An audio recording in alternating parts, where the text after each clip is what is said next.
എല്ലാ കൂട്ടുകാർക്കും മറ്റൊരു വീഡിയോയിലേക്ക് സ്വാഗതം. ഇന്ന് നമ്മൾ വളരെ വ്യത്യസ്തമായിട്ടുള്ള ഒരു കഥയായിട്ടാണ് കേട്ടോ വന്നത്. ഏകദേശം ഒരു 4.5 പതിറ്റാണ്ട് മുന്നേ തിരുവനന്തപുരത്തെ ഒരു പ്രദേശം മൊത്തം ഭരിച്ചിരുന്ന പുലയ രാജവംശത്തെ പറ്റിയാണ് ഇന്ന് നമ്മൾ ഈ വീഡിയോയിലൂടെ പറയാൻ പോകുന്നത്. ഈ ഒരു പ്രദേശം ഭരിച്ചിരുന്നത് ഒരു പെൺ പോരാളി തന്നെയായിരുന്നു. കോതറാണി എന്നായിരുന്നു അവരുടെ പേര്. കോതറാണി ഭരിച്ചിരുന്ന ആ ഒരു പ്രദേശത്തെ കൊക്കോതമംഗലം എന്നും വിളിച്ചിരുന്നു.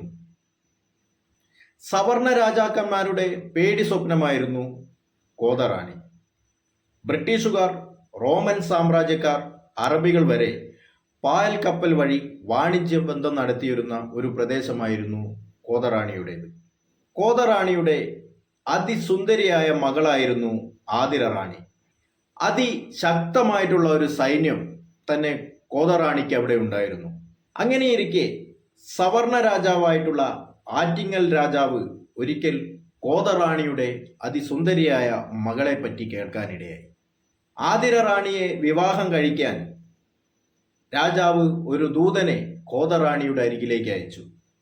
കോതറാണിയാകട്ടെ ആ ആഗ്രഹം നിരസിച്ചു. ഇത് കേട്ട ആറ്റിങ്ങൽ രാജാവ് കോതറാണിയോട് യുദ്ധം പ്രഖ്യാപിച്ചു. ദിവസങ്ങളോളം യുദ്ധം നീണ്ടുനിന്നു. ഇരുവശത്തും സർവനാശം വിതച്ചു.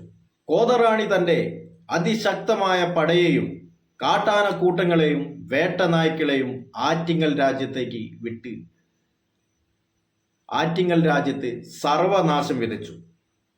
കൂടാതെ ആറ്റിങ്ങൽ കൊട്ടാരം വരെ തീയിട്ടു നശിപ്പിച്ചു. നേരാമണ്ണം കോതറാണിയുടെ അടുത്ത് യുദ്ധം ജയിക്കാൻ കഴിയില്ലെന്ന് മനസ്സിലായ ആറ്റിങ്ങൽ രാജാവ് ഒരു ചതിയിലൂടെ കോതറാണിയെ കൊല്ലാൻ വേണ്ടി പ്ലാനിട്ടു. അദ്ദേഹം തിരഞ്ഞെടുത്ത മാർഗം കോതക രാജ്യത്തിലെ തന്നെ സവർണരെയും ഭൂപ്രഭുക്കരെയും പ്രമാണിമാരെയും കൂട്ടുപിടിച്ച് ഒളിപ്പോര് യുദ്ധം നടത്താൻ അദ്ദേഹം തീരുമാനിച്ചു. അങ്ങനെ കോതറാണിയെ ആറ്റിങ്ങൽ രാജാവ് വധിച്ചു. കൂടാതെ പുലയനാർ കോട്ട പിടിച്ചെടുക്കുകയും ചെയ്തു. അതിനുശേഷം ആതിര റാണിയെ പിടിച്ചുകെട്ടി തന്റെ മുന്നിലെത്തിക്കാൻ രാജാവ് തന്റെ സൈന്യത്തിനോട് കൽപ്പിച്ചു.